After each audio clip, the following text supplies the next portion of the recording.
Hey everybody, it's Dustin here with DNC Ball Cards, and Corey is here as well. We are on a little stream yard here, a little Saturday night fun that we thought we would get together. Even though we do live in about an hour and a half away from each other, it's not very convenient for us to get together. But I guess you could say, in the times we're in, this is our way of social distancing. Exactly.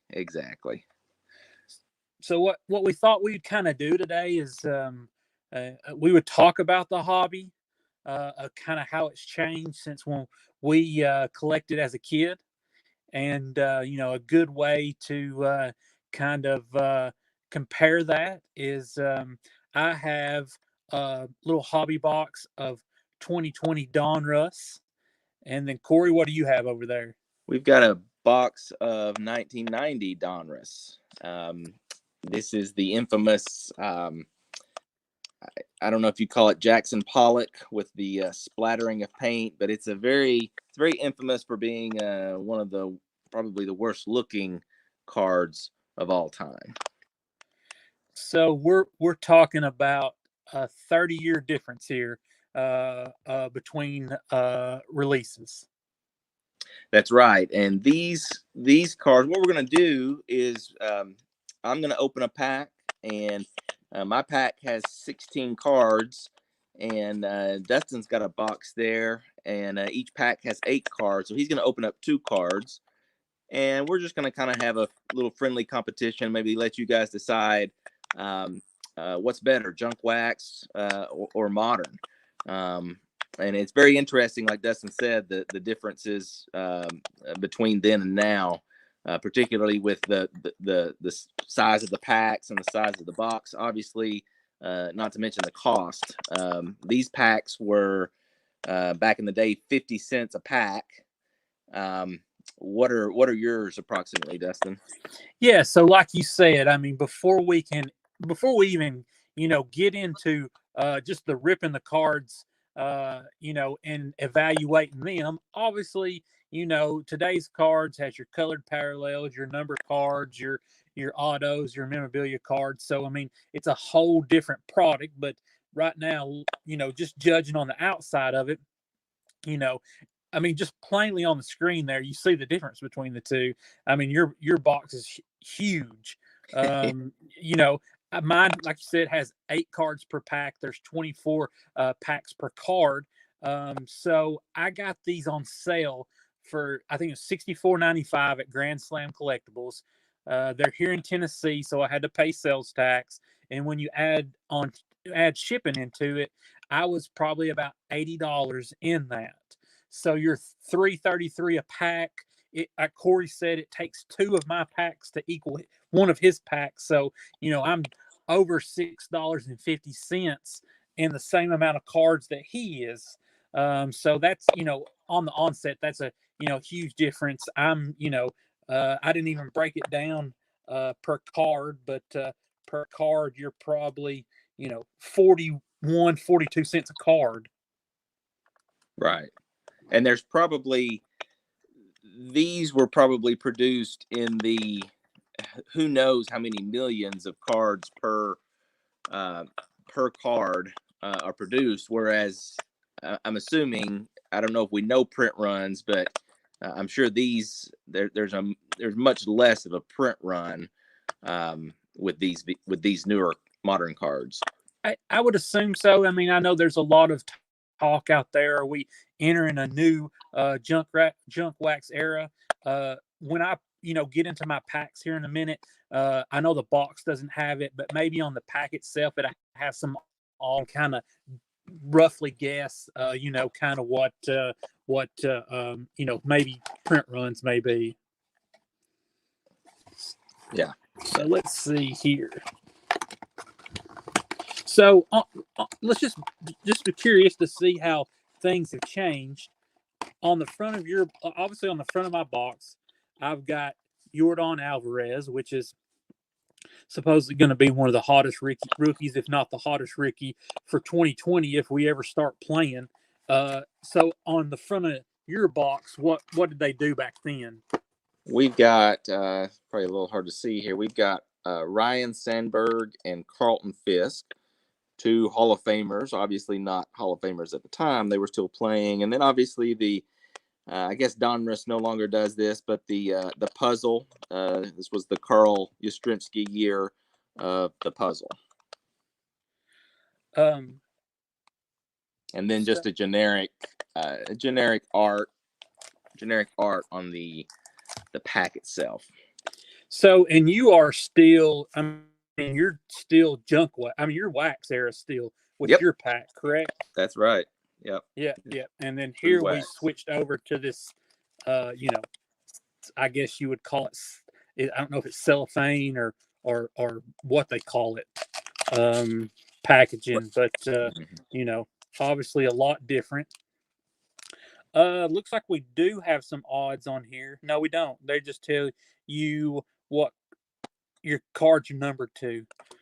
So what, like rated rookie Independence Day, Baby Shark, Hollow Blue. It just kind of tells you what they're numbered to. So no true odds to calculate. What the print runs may be. Now, the advantage that I have, I think, over you, Dustin, as far as this competition goes, is, I already know what key rookies I'm looking for. Obviously, Yordan Alvarez is a big one, but a lot of the rookies, we don't know what they're going to be in their major league careers. Whereas we already know in this set that I'm opening, Juan Gonzalez, Dave Justice, Sammy Sosa, Larry Walker, and Bernie Williams are pretty much the key rookies to look for, with Larry Walker obviously being recently elected into the Hall of Fame. Yeah, that's true. I mean, in 30 years, I will be pushing 70 years old. So I doubt I'll be collecting cards. But it would be cool to look from now to look back on this box and see, hey, are we junk wax era? Or do these cards still hold their value? I mean, ultimately, Mike Trout will probably end up being possibly, he's up there as one of the greatest players to ever play the game. So, I mean, you think about his rookie card some 9 years later, being worth $1,000.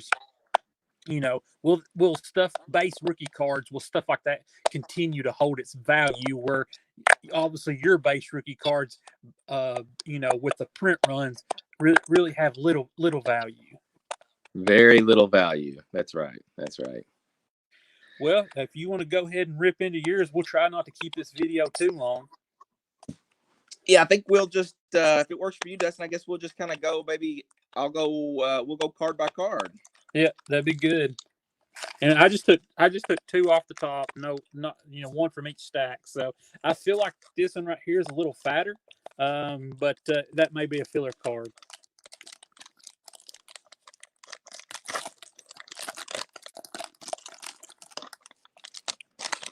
All right, so I'm gonna go first. I'm gonna discard this puzzle piece here. Yep. First card we've got is Mike Greenwell. He was a solid outfielder for the Boston Red Sox. Not a Hall of Famer. No value really with any of these cards, but Mike Greenwell was still a household name, at least for me back in the day. Who you got? I have Rhys Hoskins. Obviously, I'll look here. Well, unfortunately, only gives the 2019 numbers. I think he's a second or third year player. I believe maybe second year. This may be his second year. And he was in Walmart exclusive of some of their product this year. So there's kind of a big push for him to be somebody, but obviously that's to be determined.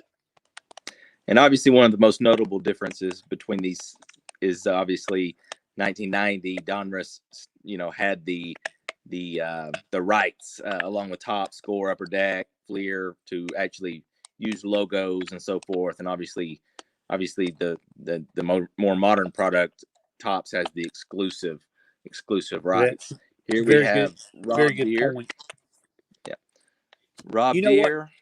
Sorry to interrupt you. You know what would have Yeah. been cool, even though that product's probably worth it. And you're more of the junk wax expert. That product's a little bit more valuable, but it would have been cool if you had an '86 Donruss, because in this in the 2020 Donruss, there's some '86 throwbacks. Oh, that would be cool. Yeah, Oh, that's yeah. cool. We've got a Rob Deere here. I remember Rob Deere, but he was never really a big name per se.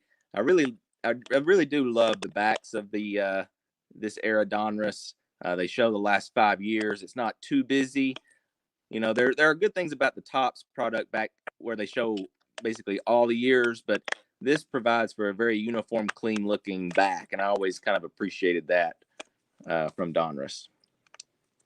So Who you my got? next card is Mike Soroka.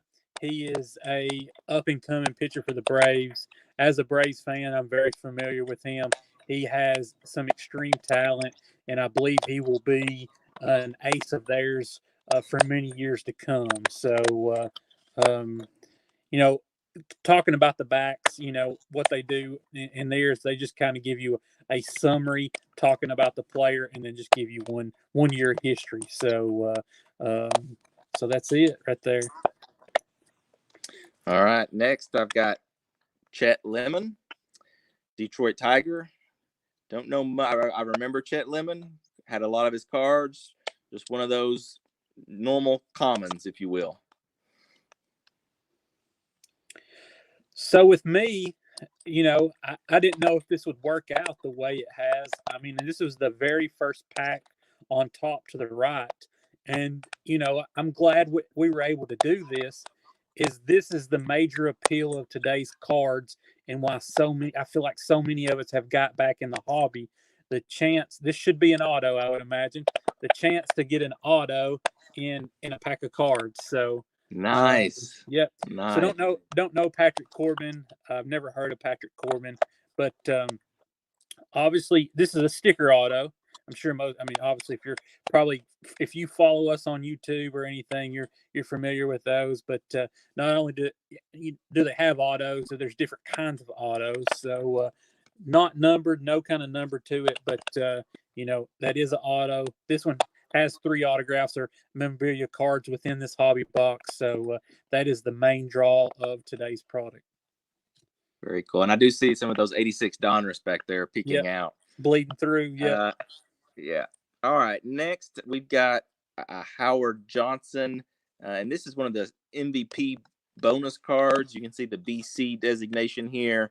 Probably the most infamous of these for this particular year is the one that's got Tom Glavine's picture, but John Smoltz as the MVP at the top. I do have that card in my collection, but Hojo was a pretty popular player back in the day. It looks like you've got some color. Is that a color? And he has some card there? And he has hotels as well. That's right. That's right. Orange Roost.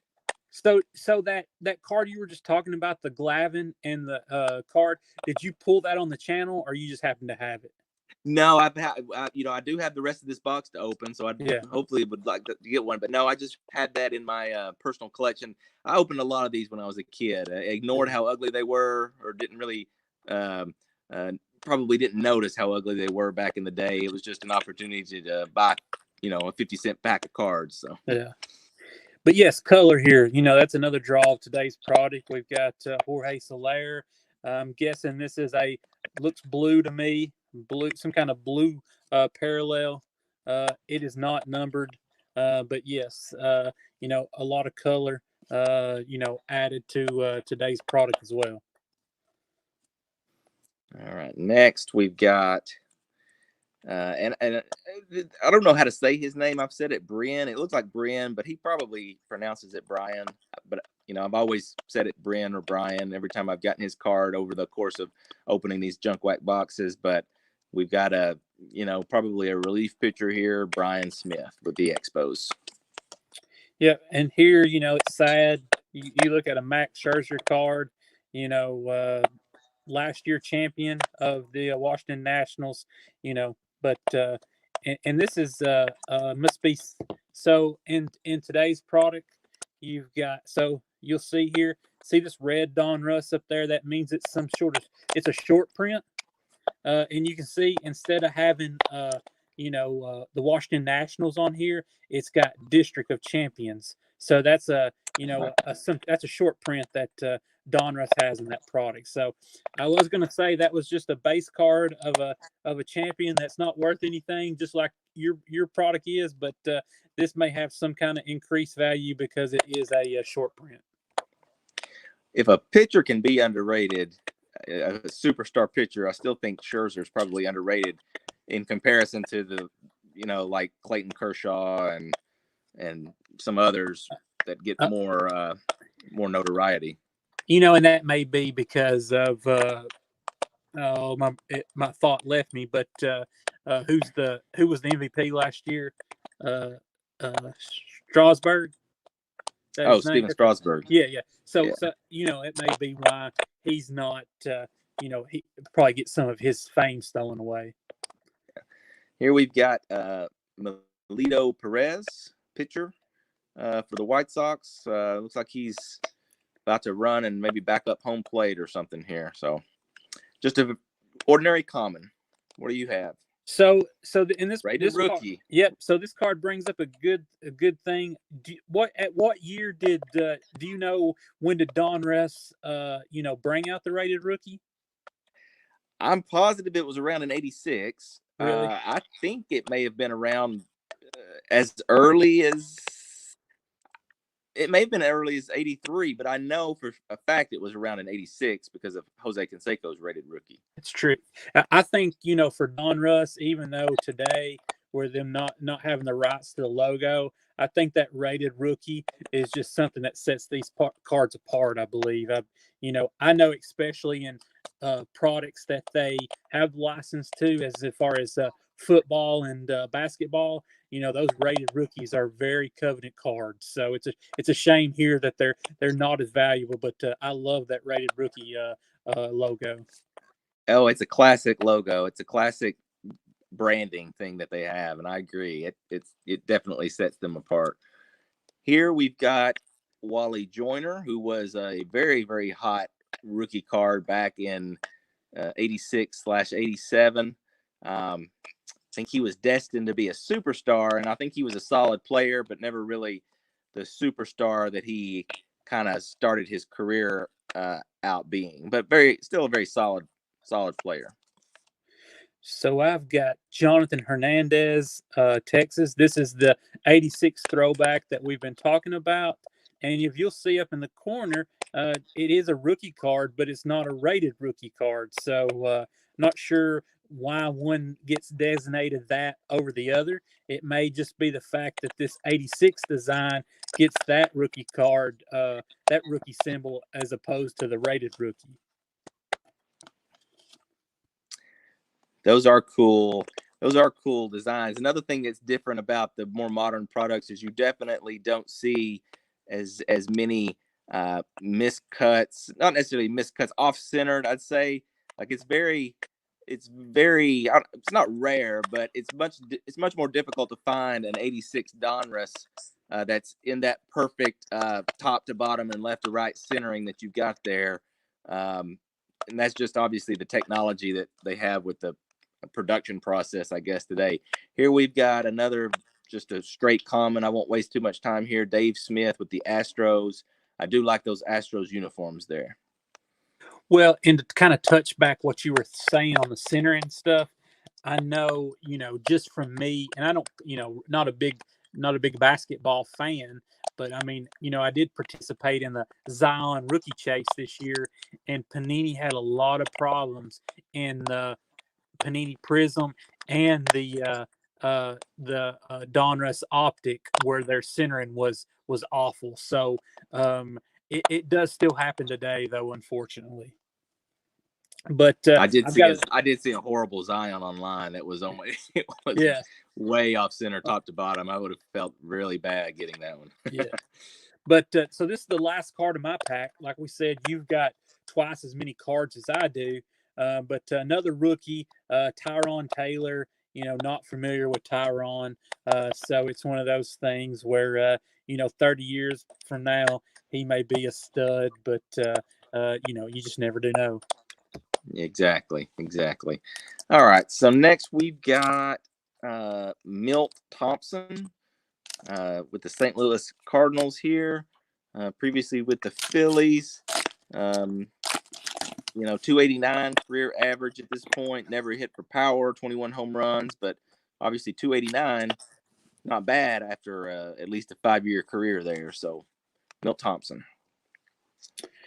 So I've got I'm assuming it's a base card. We'll flip it over and see of just the Cubs catcher, Wilson Contreras. Yep. Just right there where it says Chicago, that Max Scherzer had District of Champions. That's kind of, how, other than the red Donruss, that's how we knew that was a short print. All right. We've got Ricky Jordan, first baseman for the Phillies. Again, kind of like those old school Phillies uniforms there that I think they've kind of started to bring back that logo and uniform style. My next card's Charlie Morton, Tampa Bay Rays, pitcher for the Rays. Just a base card, so worth about the same amount as that Ricky Jordan is. But my card costs a whole lot more. And here we have our first Hall of Famer, Barry Larkin. That's kind of a cool little shot of him batting. Barry Larkin never really got the notoriety he deserved while he was playing because Ozzie Smith was always making the All-Star team at shortstop. But Barry Larkin had a great career and worthy of the Hall of Fame. So I've got Trevor Bauer. Seems to be just another base card here. Trevor Bauer. He's a funny follow on Facebook, Twitter, places like that. And what he do last year? He threw the ball over the outfield fence from the pitcher's mound, I believe. Very active on Twitter. He's definitely a good follow. All right. Next, we've got Greg Harris. He may be the pitcher that was ambidextrous. I know that there was a pitcher. There was a Greg Harris and a Greg W. Harris. And this is Greg W. Harris. I believe this was the guy that's ambidextrous, but don't quote me. So just another common card. Not much to say. So next, I told you that pack was a little thicker, so we have just a spacer in there.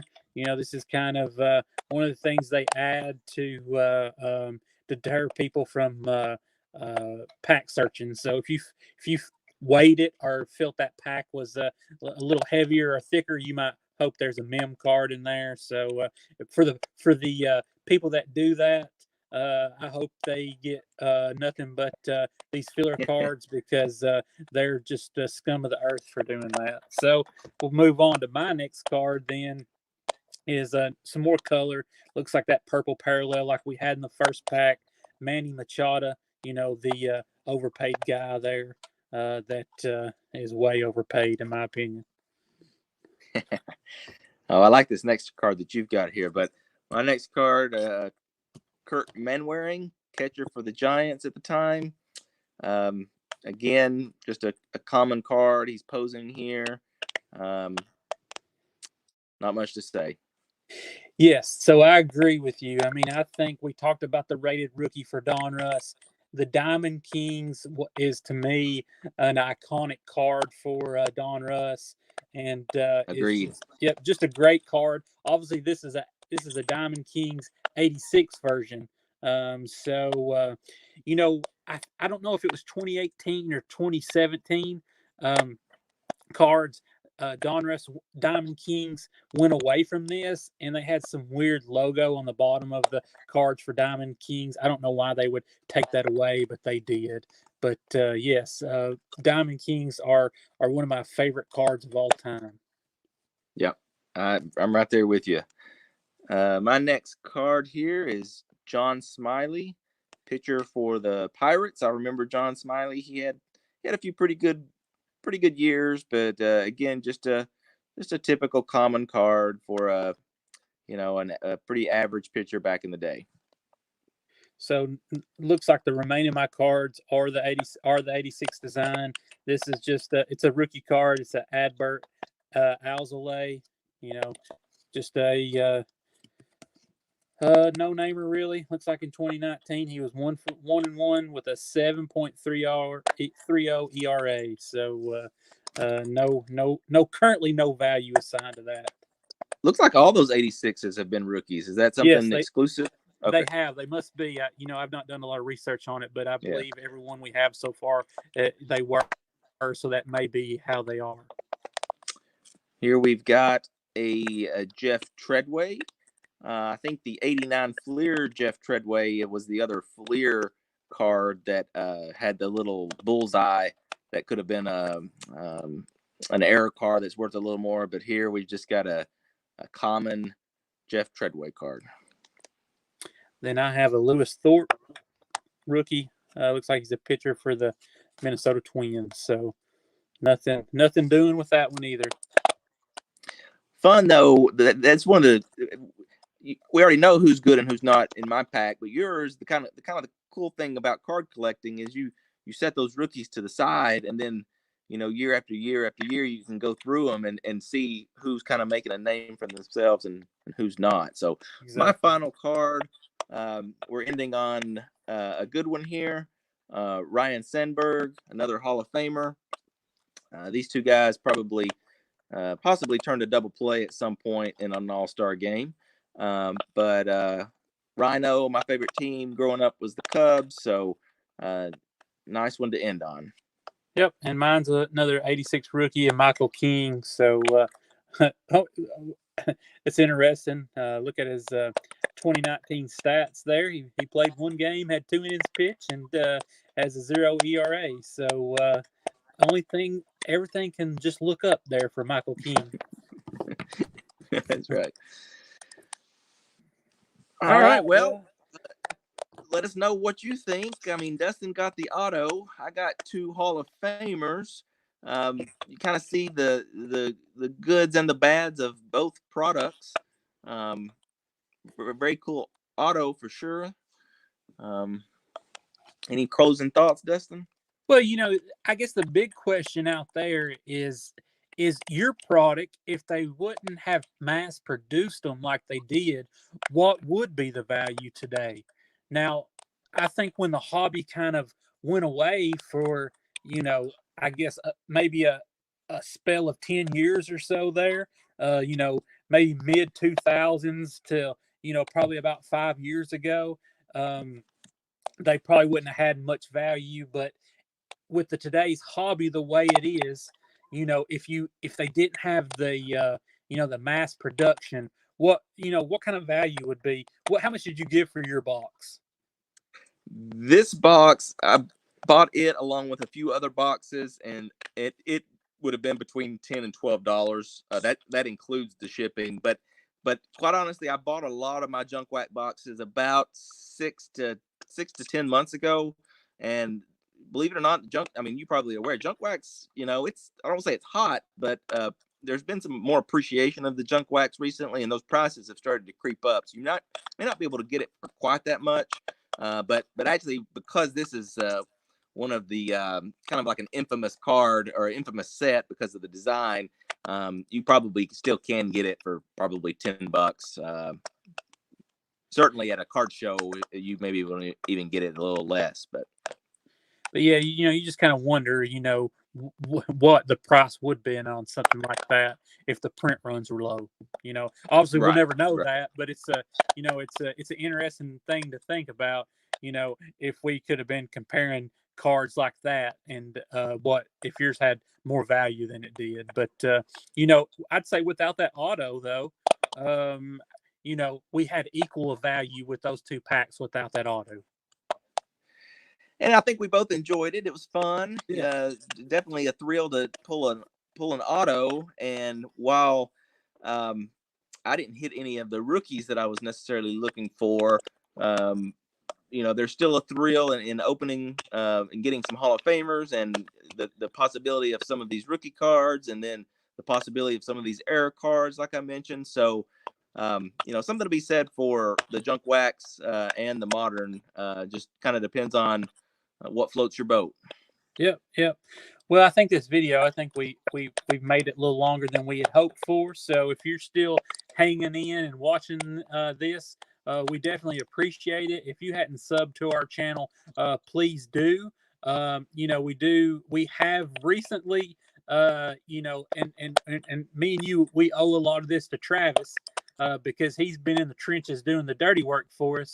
But we have recently reached over the 100 subscriber mark. So, that's a big deal for me. I know that's, there's plenty of channels out there with thousands of subscribers, but, you got to take baby steps. 100 subscribers to me is a big deal. So we're very thankful for that. And I know me and Travis, we're kind of working on a giveaway right now for people. There'll be multiple stuff to give away, so look for that in the future. Like I said, Corey has a big presence on Twitter. You see our our Twitter handle right there. He's that's kind of his focus is Twitter. Travis has a Facebook page. I don't have that on my mat. Travis has it on his mat, but it's DNC Ball Cards. You should be able to find it. So, check us out. We enjoy interacting with everybody. I really enjoy interacting with you and Travis, and the videos that we can be together and make are my funnest videos to make. I like to have conversations. I like to banter back and forth. So I really appreciate this opportunity. I'm glad you sent this up, and maybe somehow we can, get Travis connected in here too, and somehow come up with another video and another topic. No doubt, no doubt. I think this be something we can probably do every now and then. We'll have to do a tops comparison at some point too, and absolutely, we can get three. We can get three on here on StreamYard. If you've never used StreamYard, it seems to be a pretty cool product here, and hopefully we'll be able to do this a few more times, because I'm right there with you. It's definitely more fun when you're doing it with someone else. So well, and when we can get it down perfected a little bit, maybe we even do a live on it. So we'll work that out. Like I said, I think there's exciting things coming for our channel. Great to be a part of this community, and we definitely appreciate any support we get out there, guys. until next time, thanks for watching.